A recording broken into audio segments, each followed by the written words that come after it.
Detroit, welcome to the D, baby. 313 Detroit's love, the Motor City. Detroit's love, can't nothing stop me. Detroit's love, I love my city. Detroit's love. Welcome to another episode, Middle Ground with JLE L.L.C, where we treat you like family. We got another great guest for you today. We have the Ravens Group, Inc. Vice President, Milton J. Grant III. Welcome to the show, sir. Thanks for having me. Appreciate it. Awesome. Tell people a little bit about yourself. That's a loaded question. Yeah, I see you done a lot. Yeah, born and raised in Mississippi, a town called Vicksburg. Actually spent quite a bit of time in Detroit. I think I told you that over by on Sussex. Okay. 24 years in the Army. Retired as a command sergeant major. Did a few things that had a little bit of credence to them while I was in that uniform. Loved it to death. So unapologetic to anybody that looks at the Army a little different. I would join again tomorrow. They have to pay me a little different, but I'd join again tomorrow. I appreciate your service, man. Thank you. And been with the Ravens Group now since 2004. Okay. So what led you on that path to that? To the Ravens Group? Mm-hmm.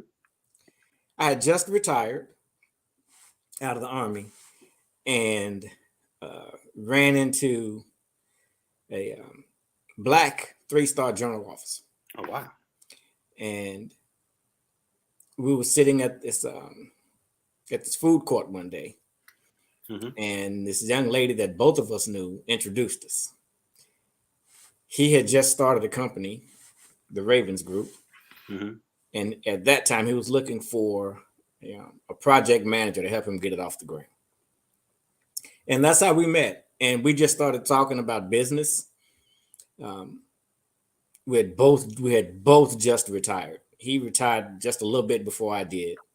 Okay. And we both had some really great ideas about how to continue helping take care of soldiers. Okay. And we always said that nobody takes care of soldiers like soldiers. That's true. And so that's how we got started. And so ever since then, we've been helping the war fighter all around the world. We just finished a big war fighter support contract in Iraq and Afghanistan, as well as right here in the United States. But the main effort was in Iraq and Afghanistan. And the big thing about that is it's really fun giving people jobs. It's really fun helping people not just take care of themselves, but take care of their families.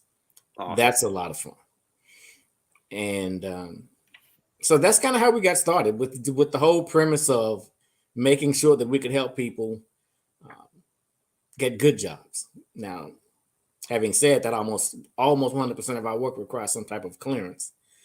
And in most cases, it requires a top secret clearance. So it's not for everybody.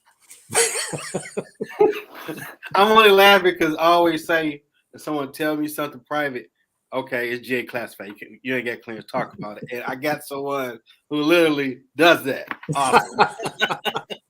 Yeah. It's awesome.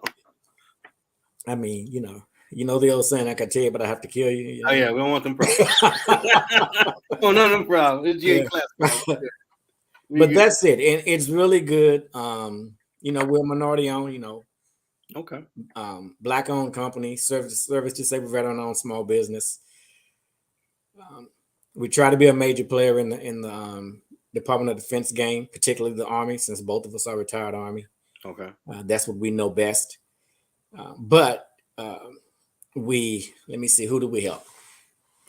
Homeland Security, Department of Health and Human Services, Veterans Administration, and Veterans Administration is our biggest client now.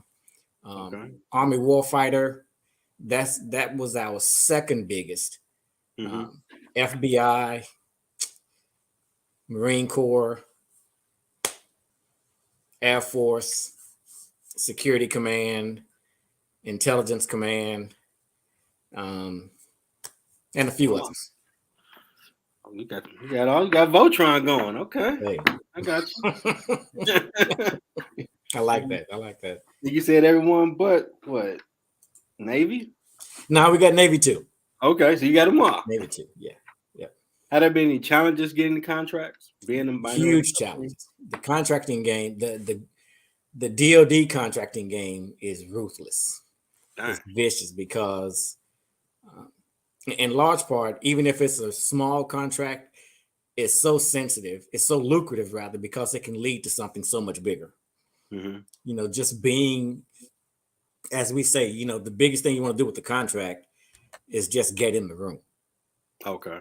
Because that's where the conversation starts about what the real problems are. And so when they start talking about the other places that they need help, it kind of pays dividends to be in the room when those conversations happen. And you get to say, you know what? We could probably help you guys with that. Okay. So it's and having said that, the large businesses rule the contracting world. The $1 billion companies, they rule the contracting world. Because they have greater resources. Yeah. So and as much as we hate it, that's fair. Because they have greater resources. So it's really hard to look at it like this. If you were looking for, you've got all of the money you need to buy a brand new car, and there's a car lot, there's a dealership right next to your house. Nothing but brand new cars on it that you like. Okay. Right next to that dealership on the other side is a guy with a whole bunch of brand new parts for a car, but they're just laying all over the ground. Are you going to buy the car? Or are you going to buy the parts? So that's kind of big business. The big business guys, they have the car already. So the things that you say, well, you can do this and you can do that. Yeah, well, they already have it. So that's where the ability to win them over. I tell people all the time, it's all in how you tell the story. Okay. So it's all in, and I don't care what that is in life. It's all in how you tell the story. So if I'm trying to convince the host of the JLE experience that, hey, look, I'm the guy for this training platform, and you say, yeah, but I already got a guy that has all of the training materials that I need. You don't know that I don't have them. So my mission is to get in front of you and convince you that not only do I have them, I understand your problem better than this guy. Okay. And I have a more strategic and more advanced solution than this guy.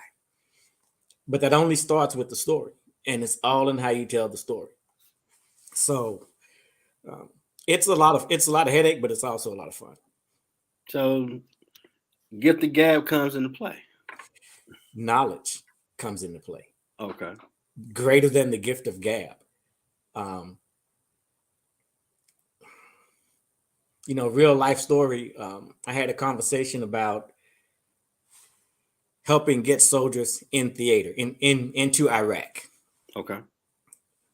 And I had to explain to this particular client, they don't just show up. There are things that have to happen before they get there. Yeah.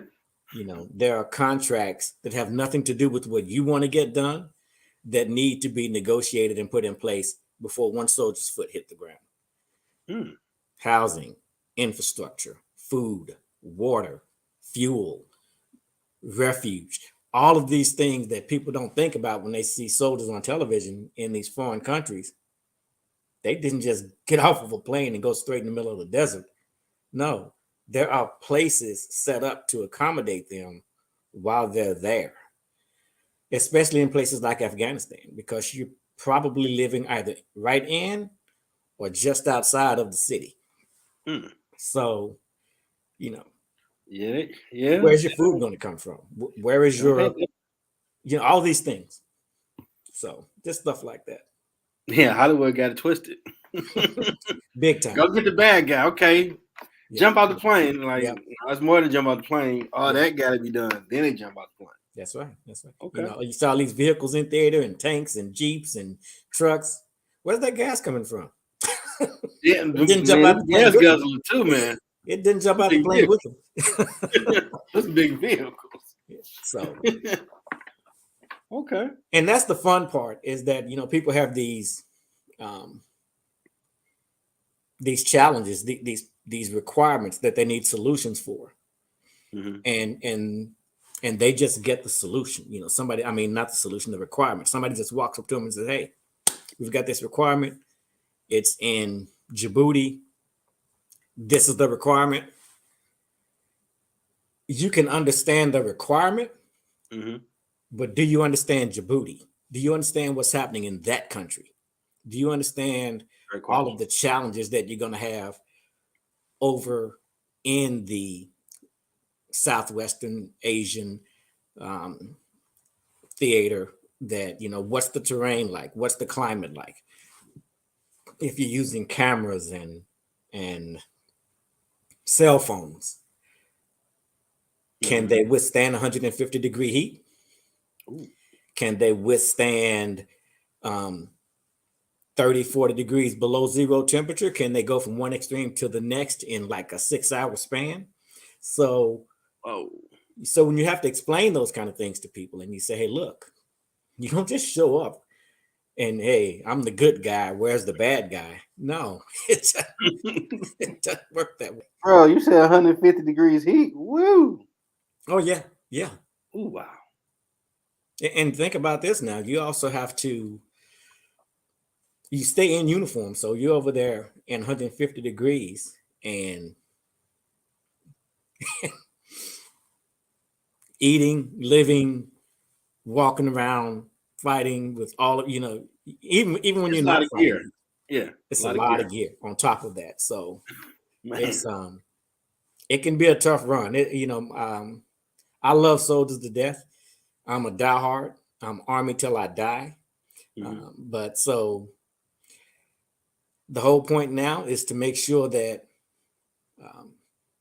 that all my soldiers get the respect they deserve, in uniform and out of uniform. And the ones out of you, and the ones who have never been in uniform, that are in a civilian capacity, that are in these government positions, and they have these requirements laid on them, and they've never been these places. They've just been in charge of people who've been over there. It's advantageous to be able to explain to them, this is what happens in this part of the world. You know, even down with the host nation support, this is how the locals look at you. You know, these are the things you can expect. So absolutely. I mean, it's terrible how you do all that and you come back and you fight with VA to get stuff you need. That shouldn't happen. And I tell you, even worse than fighting with the VA, you just fight with the job industry, period. Because it's from my vantage point, my view, it's there's this unspoken rivalry between soldiers and everybody else. I'll be the first to admit soldiers are arrogant as hell, especially when they achieved a certain status in uniform. Okay. To come out and, you know, command sergeant major, as bad as what I'm getting ready to say might sound, I'm not going to stock nobody's shelves because I know what I just did. And it's not that that's a, not, see, I get it. And the thing about it is that it's not that that's a bad job. It's an honorable job. But is the person doing that? Now, if there's nothing else, let me tell you something. Oatmeal is better than no meal. You take what you can get. Yeah. So it is not a problem. But what I'm saying is that when you're out there and you're trying to market yourself, you know what you bring to the table. And when you're talking to somebody who you know, you could really use me. Forget my help. for this thing, you could use me for your whole force. And I'm not talking about me. I'm just, Yeah, I hypothetical got you. soldier. Mhm. But those things get lost in the sauce because soldiers are so damn arrogant that communication breaks down. Communication breaks down, and the I can't person say I met one. A few people I know that served. Mhm. They told me they met people that higher ups that could be like that, but they still stayed who they were. Yeah. Maybe that creates the problem if people had those experiences. They just instantly assume, "Oh, you military. Oh, you think as you fought and did this, you deserve 100,000." Yeah. Yeah. I went to school. I worked hard too. And part of it is the soldier, because it's really tough, and probably the biggest part is the soldier. It's really tough. When I was in Iraq, I was in charge of a 1,200-man task force. Wow. It's hard to go from that to being in charge of nothing and listening to somebody who that you understand the operation dynamics better than they do. So, learning how to bite your tongue is a skill. Oh man. I can imagine that is because 1,200 people and you gotta get A to B and get back. Yeah, that's a lot of supply chain, all that you got to figure out to make sure. Well, accountability, because this was in combat. So accountability. So, just the every morning and then throughout the day, maintaining status updates of where everybody is, our missions being executed, any injuries, just stuff. So it's a real thing. It's a real thing. The challenge is real. I just don't think that as a country we've ever handled it the right way. We still aren't. No, we're still not handling it the right way. I believe you start in the military, there should be some type of government job they could do. Be around your own. Because if you was a 4-star general and you working at a corporate company as a manager, and this dude just wanna, because he feels threatened, you a 4-star general, the VP, they always come with the nonsense. Yeah. You might slap him. Yeah. You get pushed too hard. It could happen. It could happen. Because you ain't supposed to take that from what you had just dealt with. And they coming to trying to show they the big dog. Like, dog, you don't know what I've done. And that's the balance. That's understanding that, I go to work for Mr. Edwards. My job should not be to embarrass Mr. Edwards. No. It should be to, I used to tell people all the time, my job, as I was coming up, my job is to make you look good. Your job is to make whoever you work for look good. Let me do my job and you will look good. And if you can work that progression ladder that way, and just understand that I'm not your enemy here. I'm just trying to make you look good, boss. I'm trying to do this the right way. But if you keep telling me, well, then maybe you need to do this. And maybe I should be doing your job. And the humility does come in if people don't forget where they come from. We all human, so you ain't better than nobody. Yeah. And let me say before we get too far, how much I appreciate what you're doing. I think this is great. Again, I know I said it up front, but I greatly appreciate the invite. This is awesome. I went through quite a few of your past shows. I just think you're a heck of a guy, man. And please don't stop. Please don't stop. Oh, appreciate you, sir. I'm humbled by that. This is awesome. I mean, be proud. Don't be humble. And I say that for this reason. When you're in the fight, you're the guy in the fight. This is your show of thousands of shows. There's something genuine about the way you do yours. Not that other was a disingenuous, but there's something very genuine about when you say in your opening, where we treat you like family, treat you like you're at home. Anybody watches your show and disagrees with that, with the way you engage, then I don't know what they're watching, because you're about as relaxed, brother, as I've seen when you communicate. So that's non-invasive, non-intrusive. It's just it's almost like a pickup basketball game. You know what you got? What you got? It's good stuff. Yeah, I ain't trying to. I mean, since God got me on this task to help people find their purpose by amazing individuals doing stuff in their stride of their career, it's a show about you. Yeah. And the fact you want to tell me because you don't know me from Adam to tell me whatever you want to tell me, the least I can do is prop you up. I'll tell you this: when I said don't be humble, be proud. There's a time to be humble, but there's also a time to be proud. And there's nothing wrong with being proud when you know you've done not just good work, but a good deed. And this is both.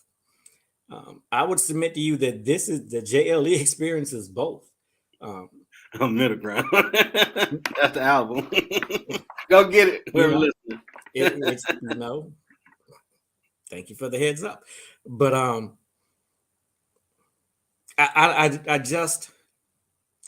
I really wish more. I mean, there's a lot of stuff I could talk about. That's why when we talked earlier, I was like, is there an avenue that we're going to try to go down here? Because I'm huge into politics. I'm a certified school trained diversity expert. I mean, there are so many things, and I stay away from them because, well, I don't stay away from them. I try to walk up to them real slow because I know we don't all share the same backgrounds. And so I don't believe in stump the chump, talk to somebody about something that that they don't know, but that you do know, and it because you're actually expertly trained in it. So don't have those conversations. Now you can share that knowledge or that experience or that advice, but don't try to bait somebody into a conversation that is slanted towards you in the first place. So I don't do that. But politics is a wide open field. Race relations, wide open field. Oh, dude. Those don't belong to anybody.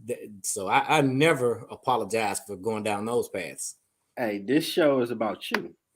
Next time I ask about what led you to the Army. You can talk about whatever you want to talk about. This is a show about you. I had a guest.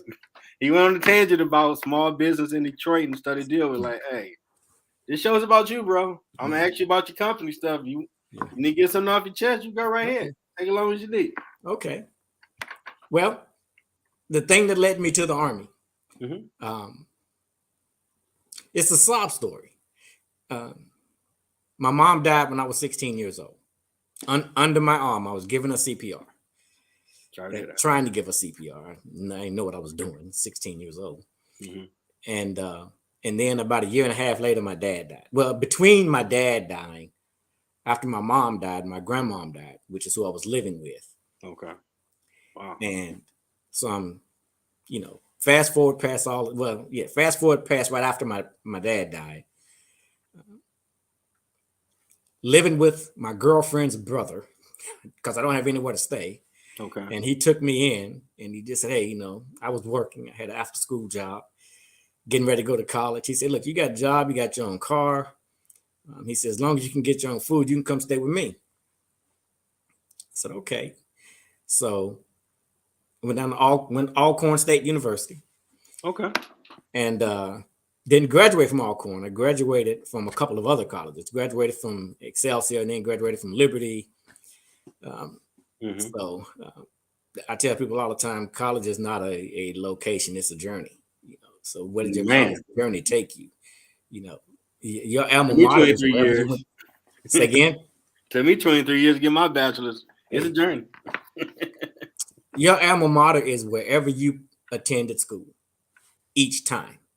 It's not just where you graduated. I think that's I'm an Alcornite. I'll be an Alcornite forever because that was the beginning of my college journey. So, but my girlfriend got pregnant while I'm in college. and I'm like, I have no idea what I'm going to do. I had this really cool government job that was paying me a lot of money, but it was part-time. And then I come to find out when I went and asked, could I become full-time? And they told me that I was on a college program job. And if I was not in college, I couldn't have the job. Man. I'm like, so this runs out when I graduate. Like, yeah, when you graduate or when you quit, whichever comes first. I'm like, oh man. Okay. And I was talking to this guy at lunchtime, and he was beating me up about the Army one day. I had never met him. Okay. I'm just at this little side of the road eatery, and he's just talking me to death. So I told him, I said, there is no chance in life that I will ever go in the Army. So, but what we were talking about was, what am I going to do? Because I got this pregnant girlfriend, and this job isn't really my job like I thought it was my job. The life happened. I'm on program job. And so now, what am I going to do? I said, because I don't want my kid to be this, and I don't want to be this kind of dad. And yeah. So the next day, this guy comes back. He knew where I worked because it was right down the street. Comes in, asks for me, and they come and get me. And I didn't know why they were all serious when they came and got me. I come around the corner, there he is standing there in Army dress uniform. Oh, wow. Okay. That was too funny. He said, hey, he said, we had a nice conversation yesterday, and he just started laughing. And he said, look, I ain't gonna waste your time. He said, but I've talked to a lot of guys and convinced them to join the Army. He said, man, you're just cut out for this. I think this is the answer to your problem. You're just cut out for this. He said, I'm not gonna bug you about it no more. He said, but here's my card. My office is right down the road. If you ever change your mind, long story short, I walked down the street with him. Signed up that day, never looked back. Never looked back. Smartest decision I've made in my life. Yeah. Smartest decision I've made in my life. They're definitely going to take care of your family and you. It's the camaraderie. The Army is such a special place. People say, the military is special. Army is about as special as you can get. There's not a state in this country that there's not some type of Army representation. No other branch of service can say that. Okay. Because they're smaller, first and foremost. But all of our allied countries, Army's there. So the relationships that you establish wearing an Army uniform, the places that you can go, you're in the Navy, it's very limited, 10 or 12 places, maybe. Air Force, same. Marine, even fewer. But there's nowhere you can't go if you're in the Army. Okay. Go wherever you want, There's a place for you somewhere. So, but all of those things, and letting all of that soak in and talking with him. And on top of that, he was a Baptist preacher. Okay. So, which is what started our conversation. It was Reverend something he told me his name was. I never would have put that together with the soldier. I'm like, man, you just saw me coming, didn't you? You just I'm gonna get this one. You just saw me coming. Oh man. Yeah. But I tell you, I love it. Got strong feelings about it. The wrong person to talk to if you're talking against it. And I don't know. I think it's a special place. You got knuckleheads in all walks of life. So I don't discount that. You can go work at Walmart and have knuckleheads. Oh man. So it just doesn't matter where. They're everywhere, unfortunately. But I can honestly say that I have been in that situation where you put your life in another man's hand and you don't even think twice about it. I know you got my back because I got yours. Yeah, that's a special bond. You don't ever break it, because I know, but for you, I could be dead, and that but for me, you could be dead. We had each other in these locations, and that's just special. And I've got guys, and we talk all the time now.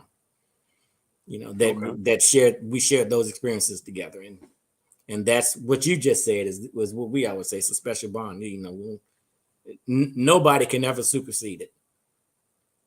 Yeah, you got. We gotta get home, man. Back to back, we got two. You hit anything, you shoot, and that's gonna change your whole dynamic. Like he got me home. Yeah. I don't care what I creed or race or religion. He got me home. It really doesn't matter. You know, that's why when you hear them say that the military is apolitical. Yeah, but I think, you know, obviously it stops outside of uniform, but in uniform, nobody cares about politics because too much is at stake. You know, I can't come in tomorrow after letting you get killed yesterday. So it's just too much at stake. Yeah. They're gonna look at you like, dude. Yeah. That I don't want them problems. Yeah. So you worked your way up to command sergeant major. Yes. What does that title entail? That is the highest enlisted rank you can get. Wow. So you have to be selected by the Department of the Army. Okay. For that rank. And the rank that you get selected to is sergeant major. Then you have to be it's a competition to be selected for a command sergeant major. Oh wow. And so the command sergeant major is part of the command team with the commander that is in charge of an organization.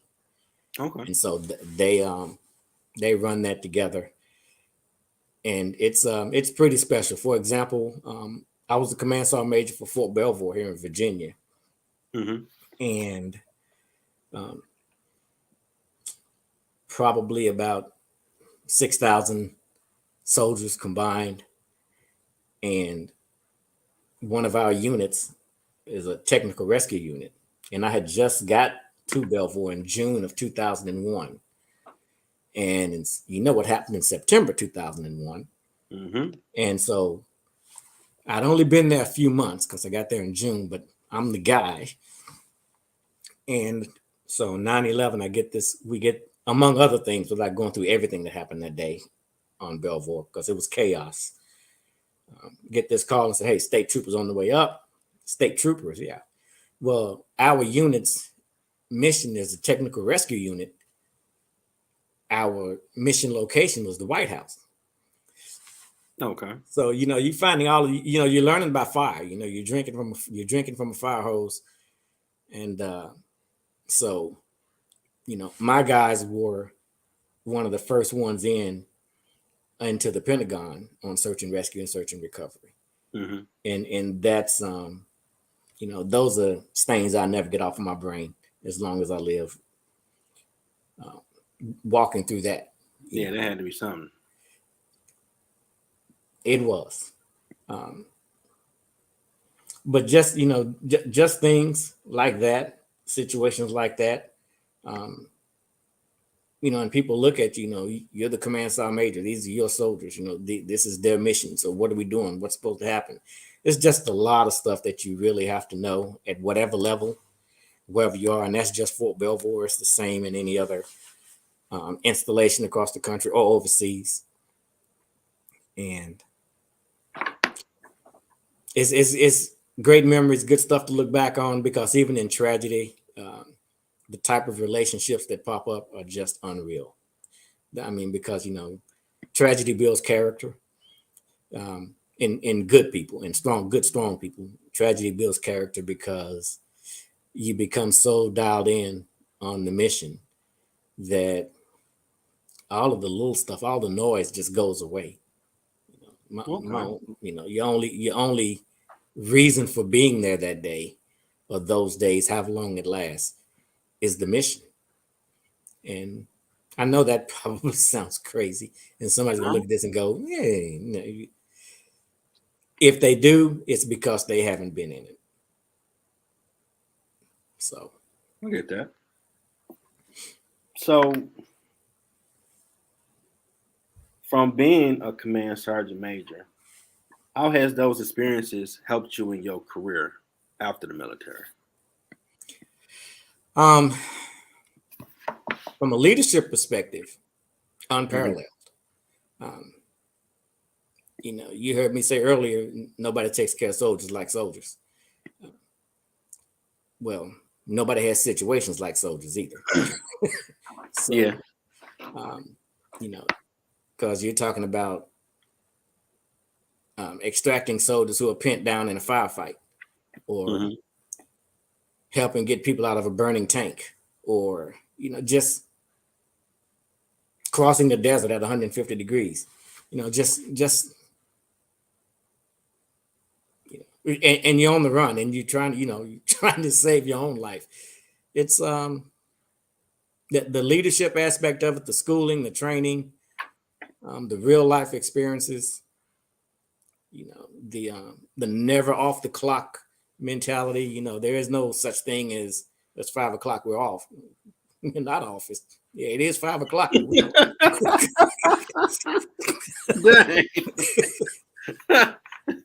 It's 24, bro. What do you mean? You're off when Stay you're ready. done. y'all that stay for real. Stay ready so you ain't got to get ready. Y'all live and breathe that for real. Hey, that matter of fact, there's a saying we used to have in line with what you just said about stay ready. You don't have to get ready. We used to say never ready, but always prepared. Okay. And so, and that went for everything. I'm not ready for a fight, but I am prepared to have one if that's what you feel like doing.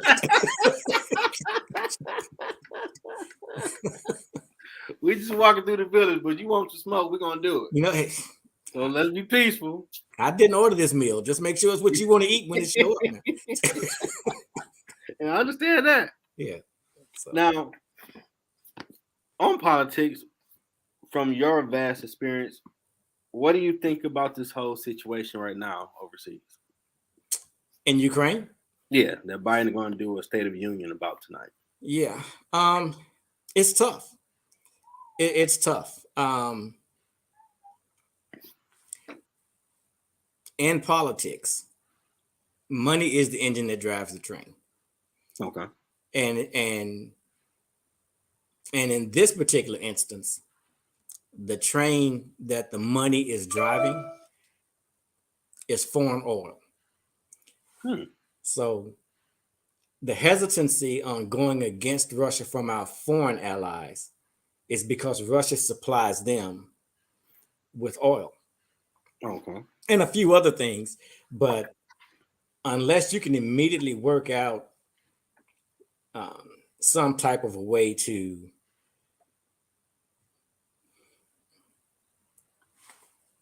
address, okay, if I cut Jeff off, and Jeff is where I get all of my oil from.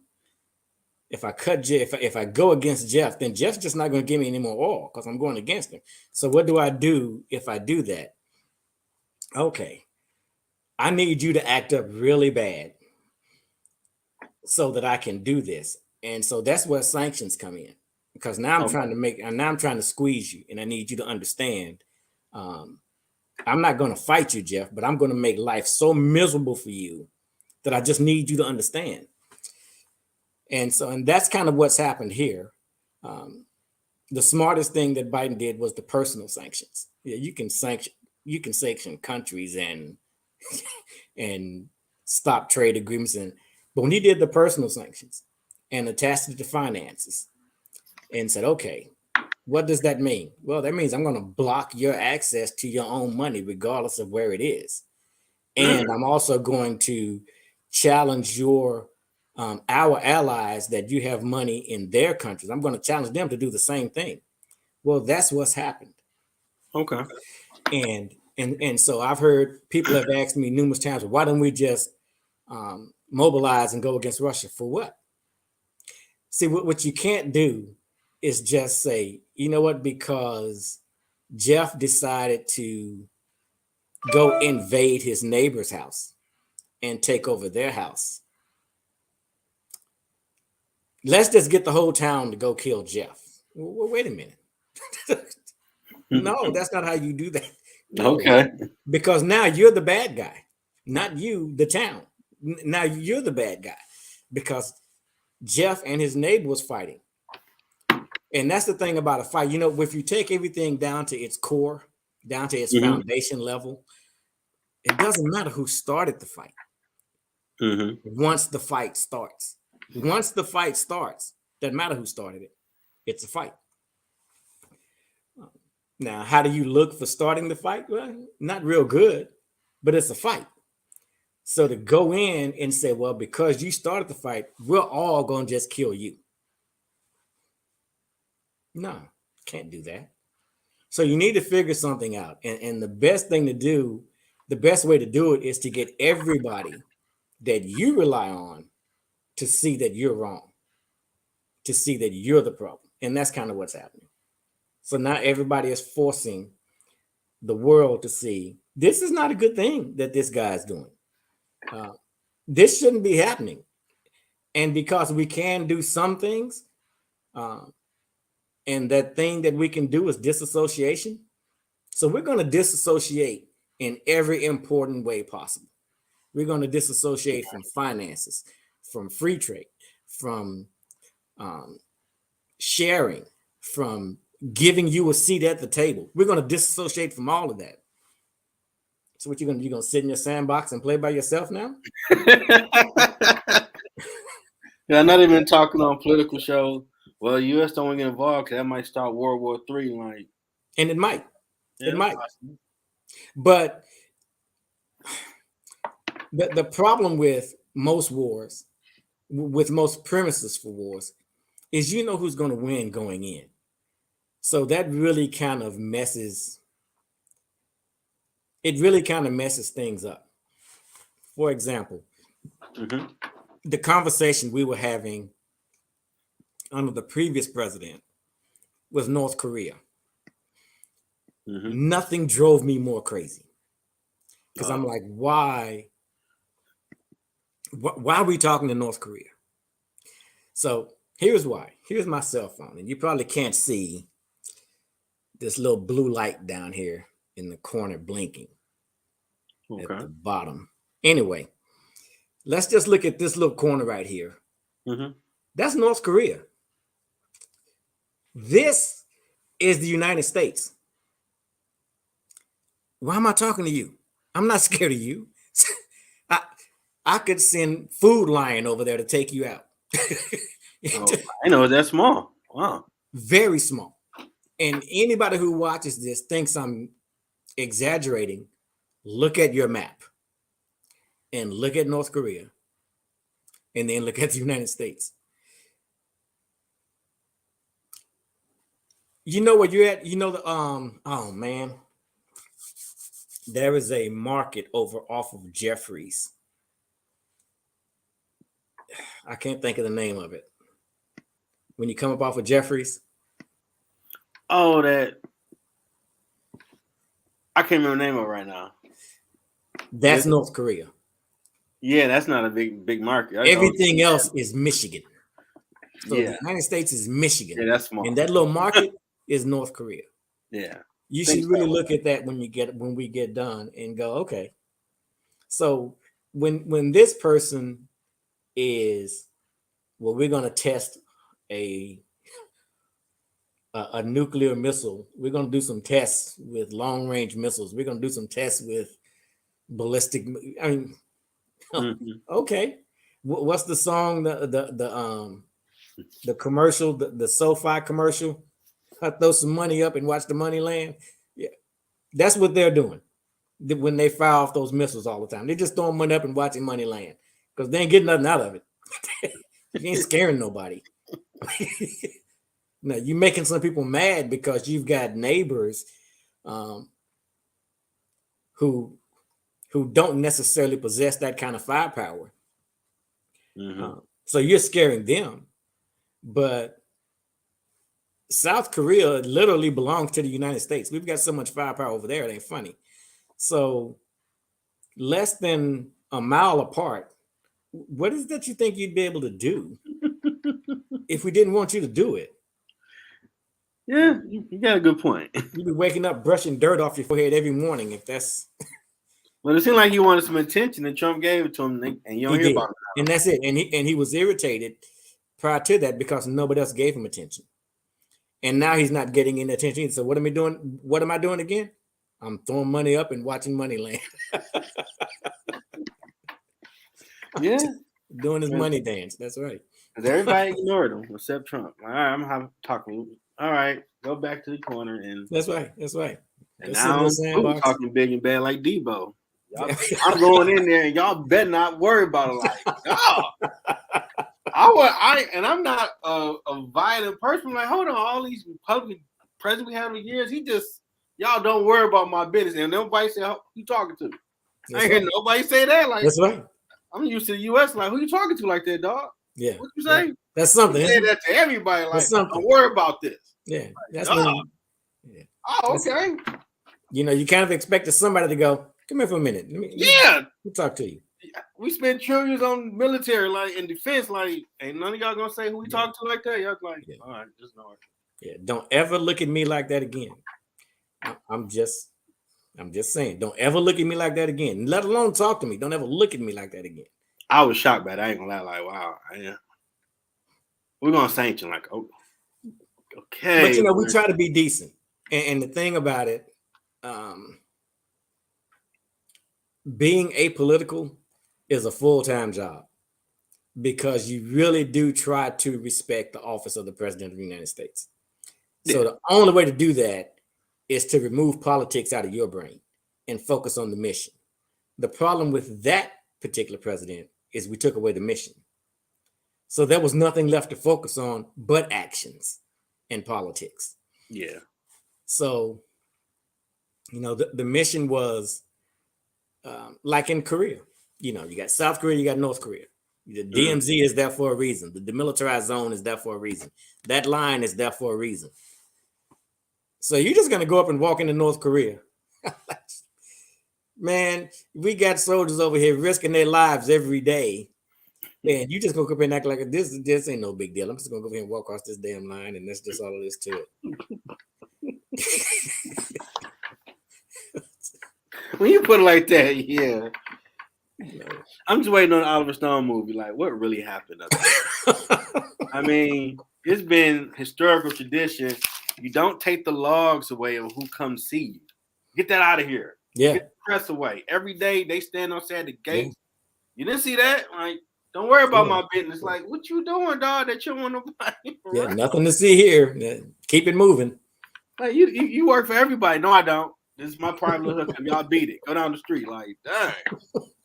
Oh, okay, Trump. Your game's strong, dog, because ain't nobody out there talking outside the White House. That was every day at 6 o'clock news. Like, I don't see that no more. Okay. They do the overview. Yeah. Like, wow. Okay. I mean, we allowed ourselves to go so low, and it bothers me. Still bothers me that was allowed to happen because it shows you the hidden things that were awoken, that were brought into the light, that people like you and I thought were we passed all that, and then all of a sudden here comes one person that makes you go, oh, I guess we're not. Nope. I guess we're not past it. Nope. All right. Oh, you feel that way? I didn't know you felt that way. I thought you were okay. I thought we just had maybe some policy and issue differences, but we got these issues. Oh, I didn't know that. Okay. And sadly, it ain't really went nowhere. No, it was dormant until we got a black president. That burned some people grits. You just gotta be honest. It's what it was. Oh no, the thing that we all know the thing that burned him was the press secretary dinner. Oh yeah, he did cut into Trump. Oh man, that burned him hard. I didn't understand why he was like. I know he was asking you about show your papers and all that, but you took that moment and just like, dang, I ain't think Bum had no thug in him. We just straight kept cutting into him like, go to something else. Nah, another thing. Oh, I ain't forgot about. And it's like, dog, he really is going in where it's uncomfortable. Yeah, I'm gonna stay on this point. I'm gonna stay on this point Yeah, until I'm I get it president. all out of I my can system. do this. Like, ooh. And he probably like, yeah, I'm gonna be president too one day. Yep. Yeah. And I give it But to him. He got it because he it was just smart shows to you, everybody. there's so many things, and that's the least thing out of everything in my life that has really irritated me from a racial perspective.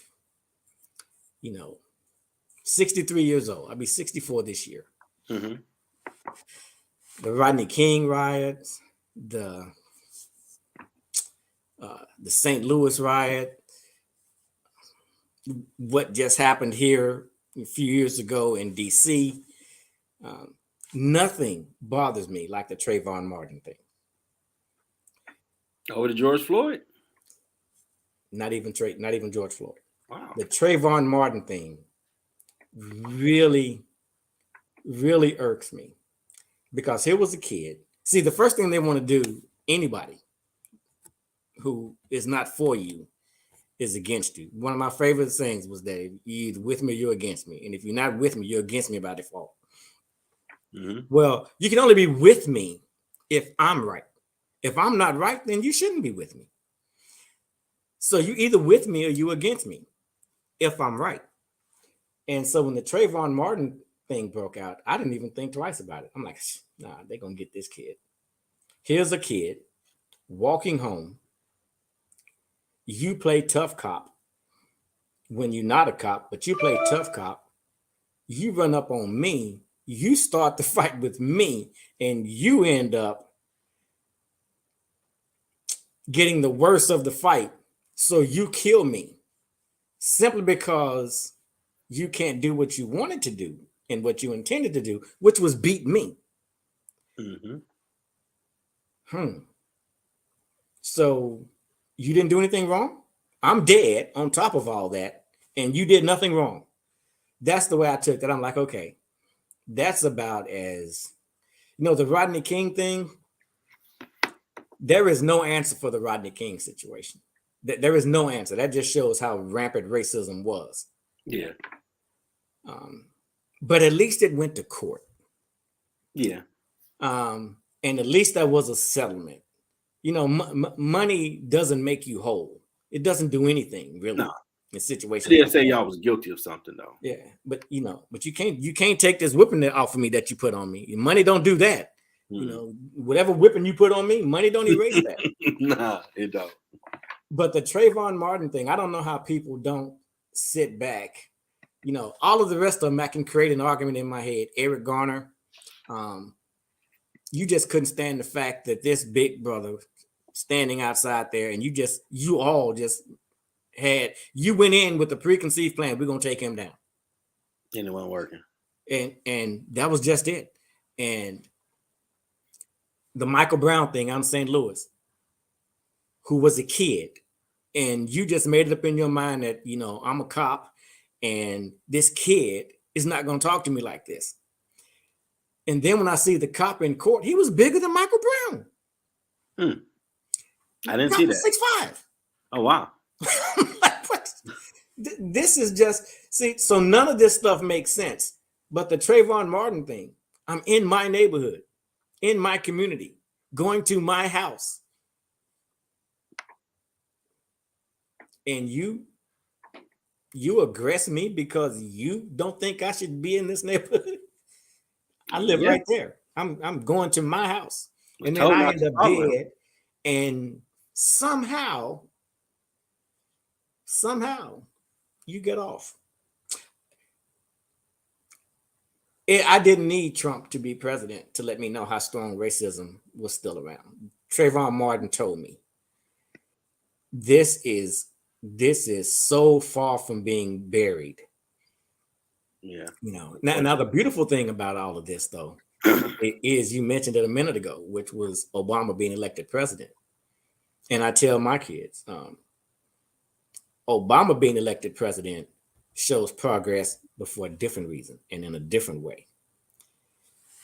It shows that kids that you and I grew up with that don't look like you and I, that's not that's not the America they know, because they really are our friends or our associates at least. Mm-hmm.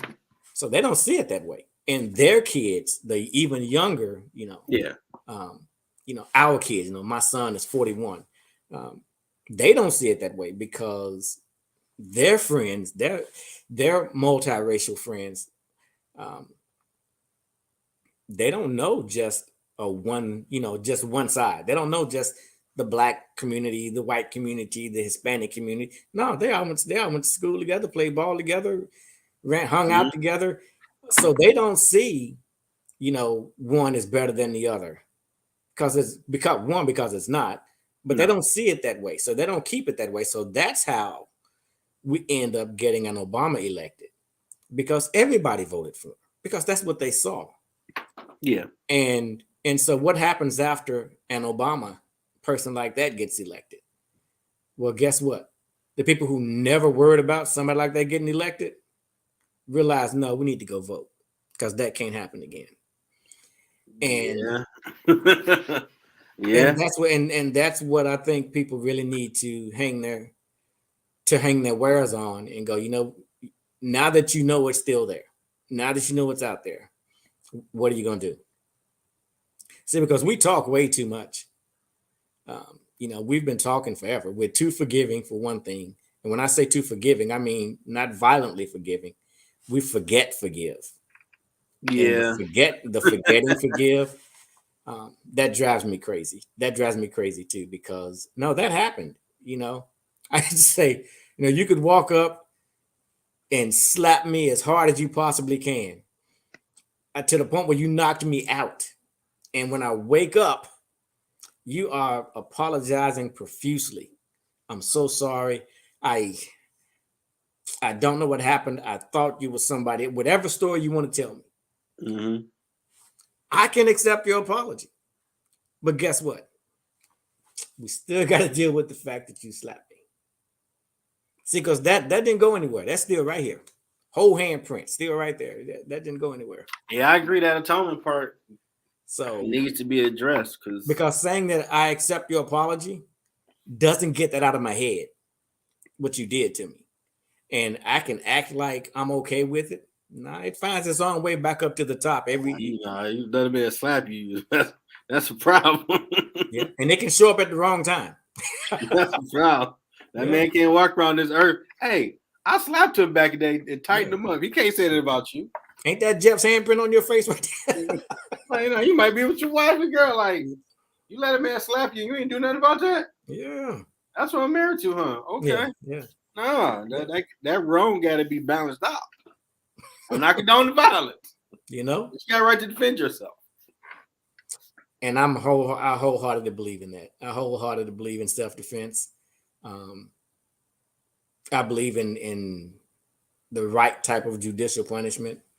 I get irritated when people, how do you make somebody whole after an egregious crime has been committed? Murder. Somebody walked in and killed your whole family. Yeah, you're not home. And then you say, well, this person shouldn't have the death penalty because I don't believe in the death penalty. Okay. So tell me what part of the court is going to make me whole? What is going to give me my family back? See, because there's no amount of money that's going to do that. So how do I get whole here? And this is the angry, ignorant soldier talking. You won't let me kill him. So I'm kind of looking for you to close the deal. Down the scale. I got you. I'm looking for you to close the deal here. You won't let me, because if I kill him, then you're gonna get me for murder. So what are we gonna do? What, you offer me some money? No, you got a cloning machine? Can you bring them back? Now I might go for that. But and the thing that gets that though, Jeff, is time. The longer it takes, the more people forget about the crime. Yeah. They forget why you're on death row. He killed a whole church full of people. Yeah, you get 80 years old. Like, well, he's an old person now. Like, but they still murked the whole church. Yeah, it's something. Life is funny. And Life is funny. I don't have the stats, but it just appears states that do have capital punishment. Unfortunately, our brothers are still killing each other everywhere, but it don't seem to be rampant like Chicago and Texas, for example. They're gonna press the button, pull the lever, or whatever they inject you. There's gonna be some consequences. Yeah. But it seems like states where they don't have it. I mean, I'll do 30-year bid. I'm good. Like, yeah, okay, yeah. And you really need to put some marinade on what you just said, and really just let it marinate for a while, because the arguments, it's all fruit, but it's not apples. It's not apples to apples. It's apples and pears and and apples and bananas. It's not apples to apples, in the sense that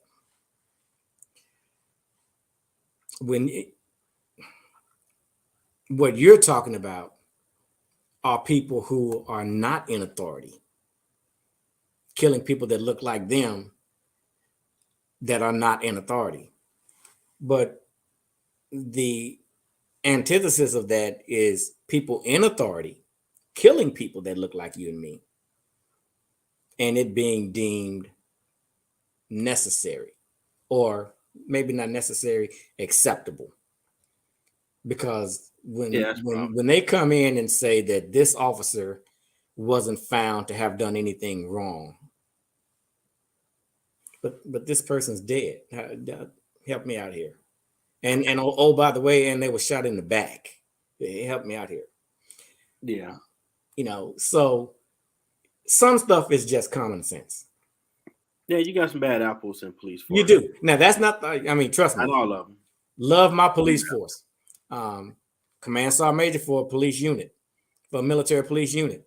So I know what they go through better than most. Rolling up on cars and you have no clue of what's about to happen. When people wonder why there are so many cars for one car, there's a reason for that. There's a control reason, there's an inspection reason, and there's an overwatch reason. So that's why you'll see anywhere from 3 to 5 cops on one car, because there's so much could happen. And it makes sense. Trust me, it makes sense to have that kind of overwatch on one incident. Because if you're the guy at the driver's side window trying to do your job, somebody needs to be paying attention to everything else. Yeah, I agree, because you might run up on the wrong one who got everything up in there, and they want some trouble. And they wanted you to stop them. So I'm not oblivious to the fact that, bad apples come in all colors, shapes, and sizes. Absolutely. But they also come in all different types of clothes and jobs too. And that's the part that we have a problem with as a country, paying attention to all of these wrongful deaths and wrongful convictions. And, we got people, black and white, but, disproportionately black, sitting in jail and prison at a huge disparity to their counterpart inmate who didn't do anything near what they did. They didn't do anything near what that person did. Yeah, time ain't equal out the same. And that person got five years, and this person got 30 years. Or this person got life, and this person got 5 years. And oh, by the way, they killed 5 people. You robbed a grocery store, and you got 30 years. It's just so much stuff we need to look at. Yeah, it's a disparity in the time that people have been trying to work on it. It's probably gonna take longer to really get a balanced scale with it, where you both do the same crime, you get the same time. Next case. Yeah, that's how it should be. Yeah, and then is the crime even worthy of time to begin with? If I used to another thing I used to say, my first correction choice for an act of wrong that you did shouldn't be to cut you off at the knees, because there's no recovering from that. You can't walk no more now because I cut you off at the knees. You're done. So rehabilitation should be just that, rehabilitation. But it needs to be rehabilitation worthy. Okay. I don't think murder is, cold-blooded murder, walking up into a church, killing people. Hey, no, we ain't even talking rehabilitation for that. Just kill that conversation. But you got a kid that robbed a store. You got a kid that sold some drugs. You can rehabilitate out of things like that. But because you didn't kill nobody. Yeah, You didn't ruin nobody's life. You kill somebody, you kind of knew what you were doing. I mean, Dylan Roof, South Carolina. Mm-hmm. Mother I know you're talking about. Paid for the service. Then did it. Like, wow, God probably tried to stop you the entire time, but you still like, nah, I'm still gonna do this dirt. And the conversation here is what? I mean, what are we talking about here? I don't have anything to say about something like, okay, take that back. How extreme are we going to be with this punishment? That should be the conversation. How extreme is this punishment going to be? Because there is nothing to talk about here other than how hard do we want to go with this? How hard do we want to go in the paint on this one? Be determined. That's just nothing to talk about. But yet we talk about it. We talk about it. We go to court. We hear an argument, and we say, okay, well, maybe he shouldn't be treated like, no, just stop. Stop. I mean, at some point, we might get the right people in power that actually hold up to what that Constitution should be. Yeah. I don't know when that might be. Yeah. Well, you have to be desensitized to emotion. I was a drill sergeant, and to be a really good drill sergeant, you can't get caught up in facial expressions and tears and all this other stuff, because that's not what I'm here for. I'm here to make sure that you can understand how to get through these blocks of training in the prescribed amount of time, with the level of proficiency that's required for you to get through them. And I don't care about your tears.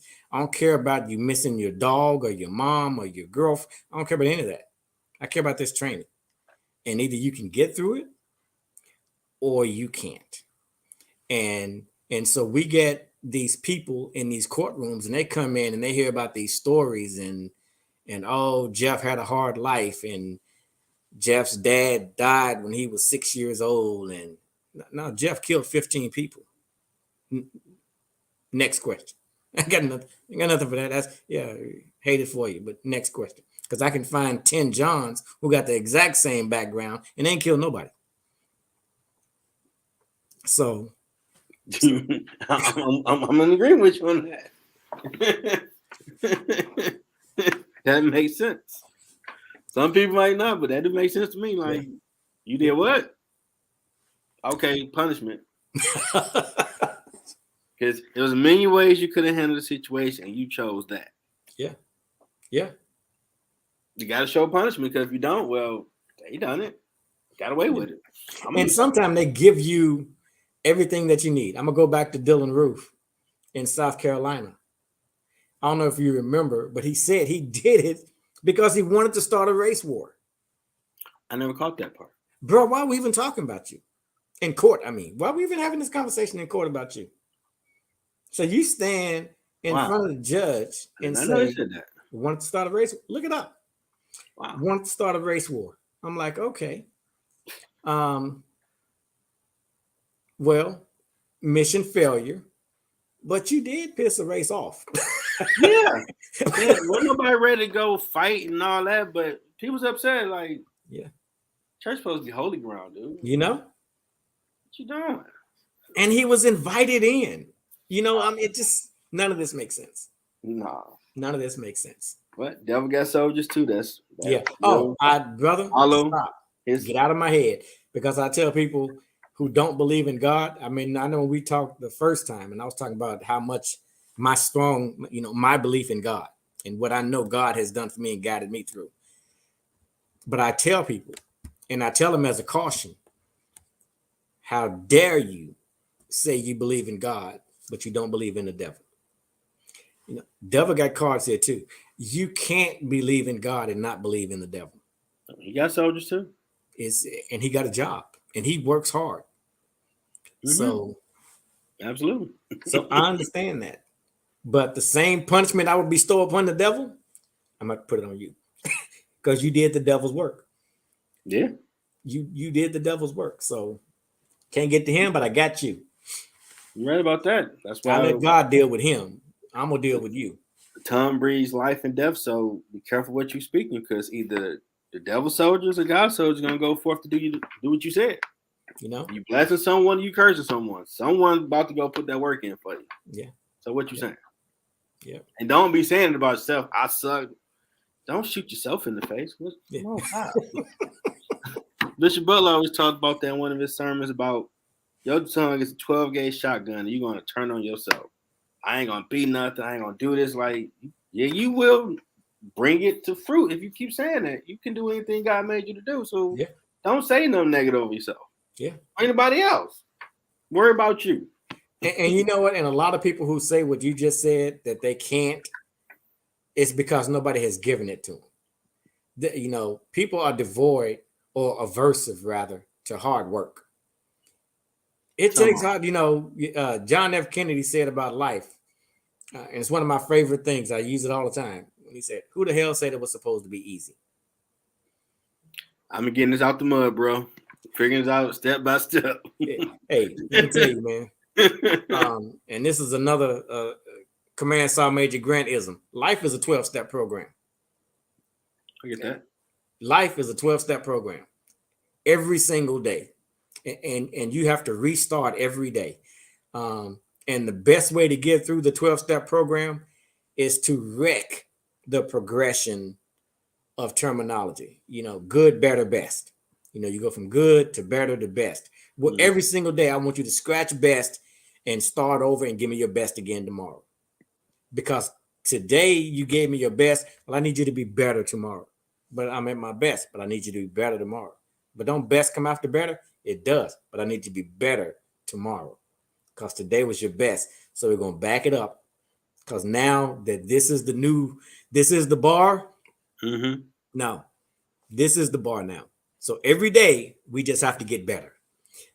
Even if every day you got the best, well, that ain't good enough no more. I'm with you on 500 tomorrow morning, got to get better. But I can't get better than my best. Yes, you can. And I know you can do it. Keep grinding, man. That's right. That's right. Last question for this great conversation. All right, bro. What advice do you have for someone trying to find their purpose?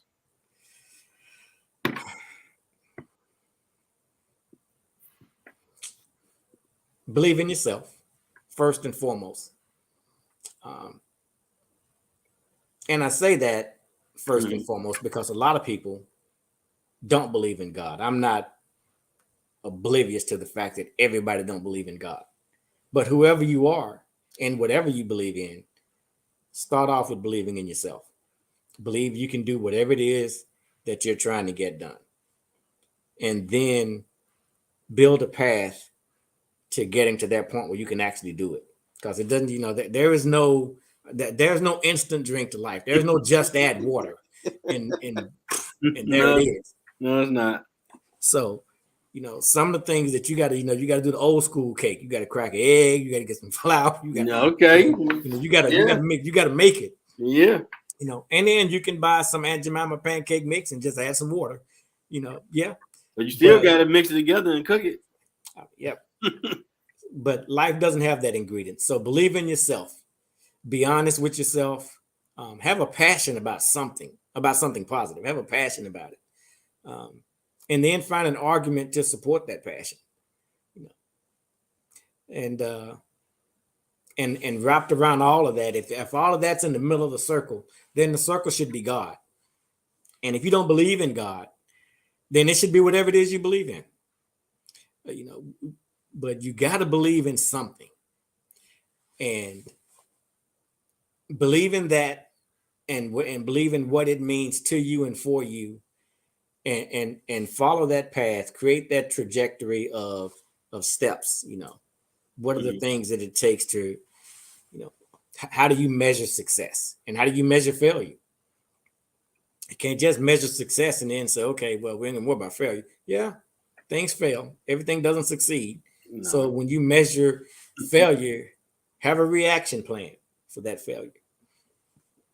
Even if it's simply, okay, let's have a roundtable discussion about why this failed. What are the next steps? What resources did we not have and we need? Or what resources did we overuse and it made it, just whatever it is. Just believe in all those things. And then have a purpose for doing all of that. I have a passion for this and blah, blah, blah. My purpose is at the end of the day, I want Jeff to be the number one host on the airways, whether it's on any form of media, whatever it is, I want his to be number one out of all of them. Well, if that's the case, then how do we do that? Okay, well, we got to get his name out. Okay, got that. Then what? Well, then we got to get sponsors. Okay, got that. Then what? Then we got to get resources. Then we got to get connections. Then we got to get a whole network set up. So all of those things, and have a passion for making sure that they all come together. And so that's what I would tell everybody. You can take that same thing and apply it to anything, to a mechanic. It doesn't matter what job is. Just have all of these, have the foundation layer, first of all, and then have all of these building blocks inside the circle. And the circle is what protects you. The circle is where you get your energy from. That oval around you is what drives you, is what feeds you. Again, without sounding, at the risk rather of sounding in any kind of way. I'm just such a believer in our Lord and Savior Jesus Christ, and I tell you, I tell people all the time, my most favorite, my favorite Bible verse is John 3:16. Okay. But I have my own reason for John 3:16. So you have to interpret the Bible in a way that makes sense to you. And John 3:16, for God so loved the world, he gave his only begotten son, tells me that even God couldn't save us all. I'm going to sacrifice my son, sending myself down in the form of man, to walk amongst you and show you what right looks like. And you screwed that up. You know what? I'm going to call my son home and y'all figure it out. I'm still God. I still love you. I'm still going to be there for you. I'm still going to watch over you. But now, when you look at the New Testament and God gave man free will, yeah, y'all figure it out. Free will, go figure it out. I'm still God. I got you. I'm not going anywhere. But we won't do this again. When we do this again, it's all over. Revelations. So when you see me again, it's done. We're done. Look at that. I got it. I feel that. And I receive that, number one. Oh, absolutely. I receive all that. Hey. Mine shift the whole down. For sure. But that's true. That's what happened. Hey, it really is. It is what it is. And when you think about the premise of John 3, of what's being said in John 3:16, the only thing that's missing, because the Bible is not a perfect book. Even God, man wrote the Bible. Yeah. But it does take a depth of understanding and a vast amount of situational awareness to be able to interpret and decipher what you read, so that you can impart that upon other people and that they can have at least a facsimile of an understanding of what's trying to be said. Because you can say something and I can go tell people, hey, Jeff said XYZ. And then Jeff comes right behind me and say, Yeah, that's what I said, but that's not what I meant. So you have to be able to absorb Jeff's words from where he was when he made the statement to what was happening when he made the statement to the people who was talking to when he made the statement. And then, and only then, can you probably come up with, okay, because this was the situation, I understand. This is my understanding of that. You know, so here's a man who just never fought back. Nail me to a cross after you made me carry my own cross. Yeah, they did. You know, cruelty goes back a long way on this planet. Yeah. And then at the end of the day, while you're killing me, I ask my Father to forgive you. If anybody thinks that this is made up, you can't make this up. Yeah, that's love. You know? Someone else out there cursing them out. You're gonna burn in hell. Whoop, whoop, whoop. You know? No, they don't know what they do, man. Forgive them. No. Yeah, you know, just let it go. Let them go. I'm coming home. Coming home. So, but anyway, brother, I appreciate you, man. This is good. I liked it. Oh yeah. Thanks for the comfort zone. Great environment. And look forward to doing it again one day. Oh yeah, they'll have doing about politics because you got clearance. So you definitely can speak from. Yeah, that don't work because you can't do that. I know you mad. You want to say, well, they people stupid, but that don't work. I got you. Well, I definitely want to thank the Ravens Group Inc. Vice President and retired Command Sergeant Major Milton J. Grant III for being here, giving great wisdom and wonderful stories on his life perspective. Thank you, my friend. One of the most relaxed interviews I think I've ever had. As we try to do, make you feel comfortable. Tell your story. Mission accomplished. Appreciate that, sir. All right, my friend. All right, have a great day. You too. All right. Bye-bye.